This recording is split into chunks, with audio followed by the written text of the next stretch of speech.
Welcome back to Pips-N-Chits, where today I will be unboxing 2019's Call to Adventure.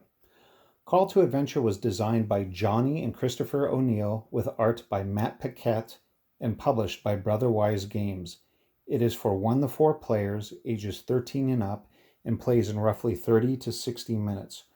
According to Board Game Geek, it currently stands with a rating of 7.3 out of 10 and has a weight complexity of 2 out of 5, making it somewhere between easy and intermediate. There are 2 expansions that have so far been named. The first, called The Name of the Wind, came out in 2019, and that expansion was based on the King Killer Chronicle books by author Patrick Rothfuss. And later this year in 2020, we can expect to see the Stormlight Archive, based on Brandon Sanderson's epic fantasy series. With that, let's go ahead and turn the box over and read more about the game. Okay, it says Call to Adventure is a tabletop game in which players compete to craft the hero with the greatest destiny.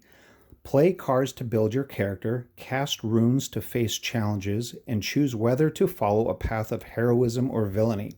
Play competitively, solo, or co-op. This set includes everything you need to play: 45 character cards, 91 story cards, 44 hero and anti-hero cards, 4 player mats, 24 custom runes, 40 experience tokens, 11 adversary quests, and a rulebook. And I'll stop and interject right here and say that since this game came out in 2019, Chris O'Neill has since uploaded an updated rulebook to Board Game Geek. You just need to go to the Call to Adventure page there at Board Game Geek, go under Files, and you will see an updated rulebook. And he kind of claims that there were some clarification rules that, or some additional explanations that did not make it into the original rulebook there. So it might help clear up some things if you guys have questions. Anyway, to continue, it says craft your hero. Your hero story begins with your origin, motivation, and destiny cards. Over the course of the game, you will add cards to your story as you acquire traits, gain allies, and overcome challenges. Choose your path. To upgrade your hero and earn destiny points, you must face challenges. Every challenge has 2 possible paths, and you can kind of see those here either on the top or the bottom. Every challenge has 2 paths. Choose your path, then cast the runes, which we can see here on the left-hand side. And you can also add dark runes to your attempt, but beware of corruption. And these are the dark runes, this black one right here with the moon on it. Claim your destiny. Play hero and anti-hero cards to improve your odds or hinder opponents. Face evil adversaries, and in the end, the hero with the highest destiny score is the winner. But every player has the chance to create a character and tell their epic story. So with that, let's go ahead and open up the box.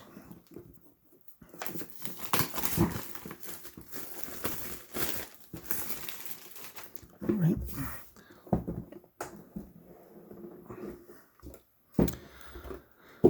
Okay, we have our game rules. Very first thing here, full color. And it looks like it's 13 pages. We have some FAQs, solo and co-op variant rules. We have pictures of the contents, very nicely done here. How to set up the game.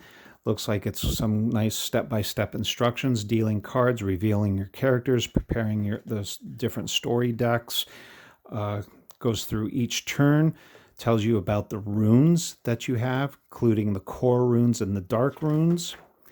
And again, as I alluded to earlier, there is a slightly updated version of this at Board Game Geek. We have an insert here that looks like it's just an advertisement for some of their other games that they've done, including Boss Monster and Unearth. We have our player mats. Single-sided, white on one side, has kind of a satiny finish to it. Kind of neat. It looks like the cards, I'm going to guess, are tarot-sized cards. We have some player aids down here at the bottom, kind of telling you when you cast your runes, how they land, what they might be, and a picture of the different runes. And again, we have 4 of those. Wow, okay, we have a little plastic tray here that includes, I'll open this up. We have our runes in here. These are double-sided plastic, so these kind of more or less take the place of dice. You don't throw dice in the game, you throw runes, and depending on how they land is either a success, a critical success, or a failure. In the case of these dark runes, this would be considered a success.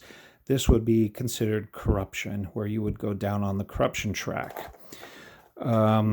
These are virtue markers, whether you choose the path of a hero or go down on the track as a villain.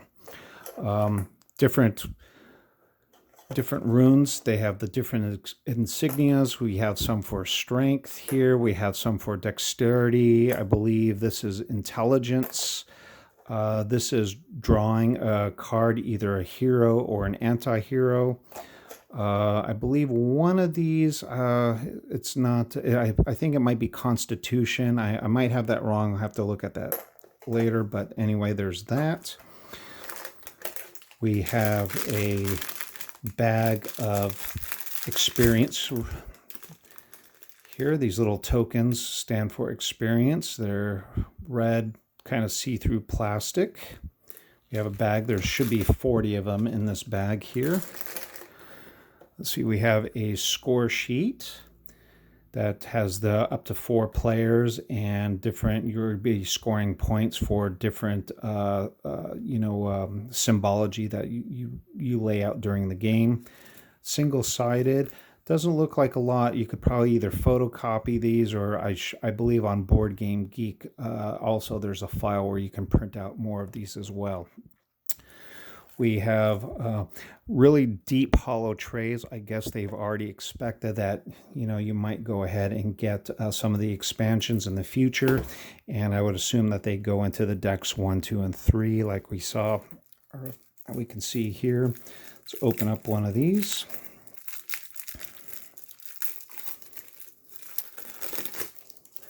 Wow. Yeah, these are oversized cards. I'm guessing tarot cards. These are for your act number 1. All pretty much the same on this side, except we do have some specialty cards here. Oh, they must be... I'm not quite sure what those are, what the difference is between these blue ones with the number 1 on them and this tree symbol, but... Let's look at the artwork here. The artwork is just phenomenal. They look like they're each individually hand-painted cards. Just absolutely stunning, stunning artwork here, and they're all different. We have some symbology up here about the different runes you could get, some different abilities down here.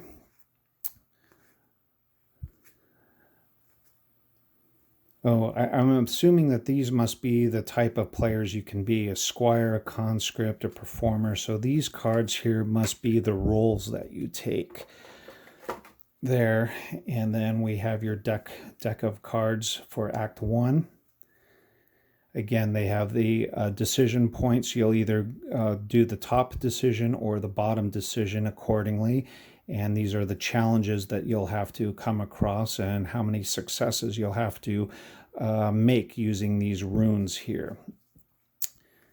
Just absolutely gorgeous cards. Very excited to play this. Speaking of playthroughs, if you want to see some demonstration playthroughs on here, I would suggest going to John Gets Games, another channel, and he does a 3-player playthrough. And then Rado from Rado Runs Through also does a playthrough, but he has a guest star or a guest fill-in host that plays a solo game of this, which so you can see both a competitive 3-player competitive game and the solo variant. So here we have our Act 2 cards, as you can see here. Quite a few more of the Act 2 than you would of the Act 1 cards. The successes are a little bit higher, making them a little bit more complex to achieve, which kind of makes sense. The tougher your character gets, or the more experience they get, the tougher the challenges would be. Some traits that they can get along the way. Of course, different point values depending if you're a hero or an anti-hero or a villain, if you choose the dark side, if you will. And let's go ahead and look at the third deck really quick. Third deck is about the same size as the deck number 2, or the second act deck. Let's go ahead and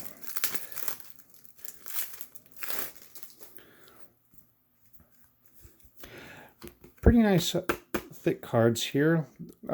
They kind of semi-gloss. I wouldn't say they're shiny, but they're not really matte either. They're somewhere kind of in between. And obviously here we're seeing values much higher.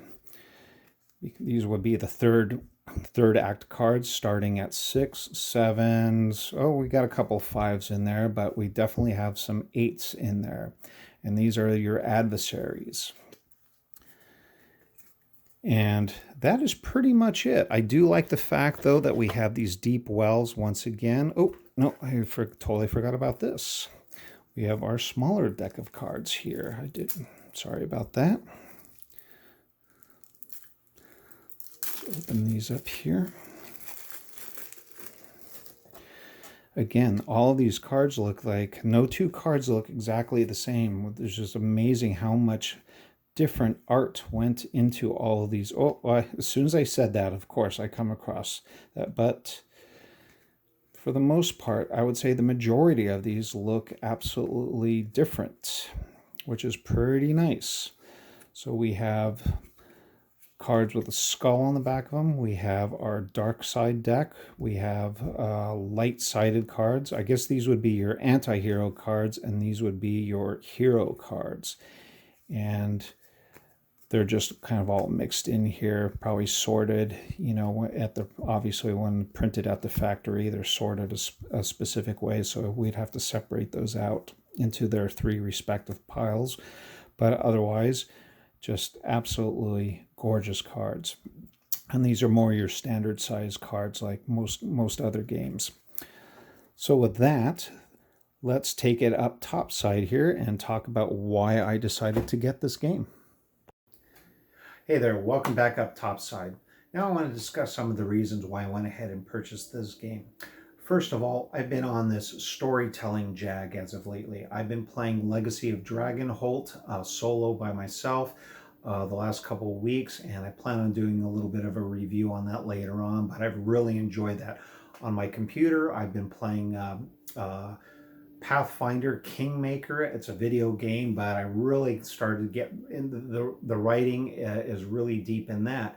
So when I stumbled across this online, I actually, as I mentioned earlier, I came across it on John Gets Games, where he does a 3-player competitive playthrough and teaches you all the rules. So I highly suggest watching that.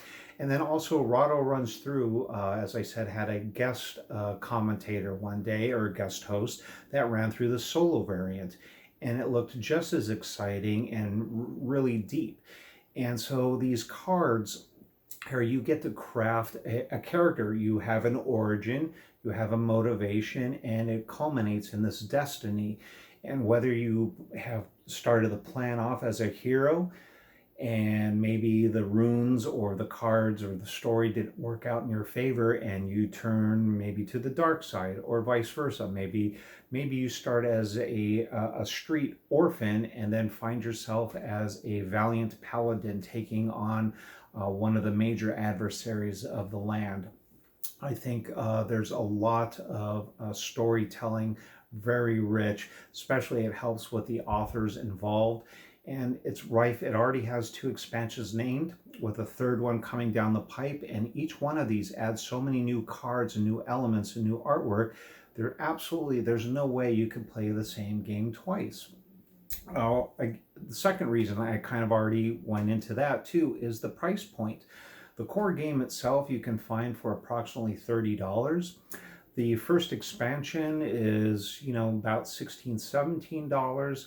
And the expansion that's due out later here in 2020, again, is going to be right around the $25 mark. Of course, you expect more cars than you did with the second expansion, but they've already alluded again that they're not giving up on this game, and we can expect a lot of high caliber art and really deep storytelling and choices coming down the line. Lastly, the different modes. Of course, for a game like this, I could play solo by myself and get a really rich experience out of it. I could play it with my wife, maybe a competitive or co-op thing. But probably what I'm really looking forward to is bringing it to my gaming table, to my gaming group, and getting the four of us to play. And at the end, whether you win or whether you lose the game as far as point value goes, I think it's going to be just as fun to go around the table and listen to the individual people tell their stories about going from Act 1 to Act 2 and Act 3, and you're going to hear your friends tell you these really deep, rich stories of how their character came to origin. And who knows, these characters that you develop in this game here might be the good jumping off point to get to create characters in games such as Pathfinder or Dungeons and Dragons. Maybe it gives you some inspiration if you're a game master or a dungeon master that writes your own modules. I think these elements here, these cards, could even start crafting a story for you and give you great ideas. I like it too that it's somewhat portable. It doesn't take up a lot of real estate here. You saw the components and you saw the player boards. I think you can comfortably sit down at your kitchen table and break this out as solo experience, and have the game set up in 5 minutes. Spend your half hour playing it, and then clean up it, just sorting the decks back into their respective 1, 2s, and 3s, and putting the runes back. It seems like an easy peasy cleanup. But for that, I hope you enjoyed the unboxing of Call to Adventure. My name's Jason here at Pips-N-Chits. If you went ahead and like the content here, go ahead and hit subscribe, and go ahead and leave me a comment. I'd like to hear from you. I'd like to know about other games that you've personally played that are in the same genre, and maybe tell me your own experiences with Call to Adventure. When you played it, what did you like? Did it inspire you to create characters for Dungeons and Dragons, or a Pathfinder game, or another role-playing game? I'm looking forward to hearing from you. Thank you, and see you next time.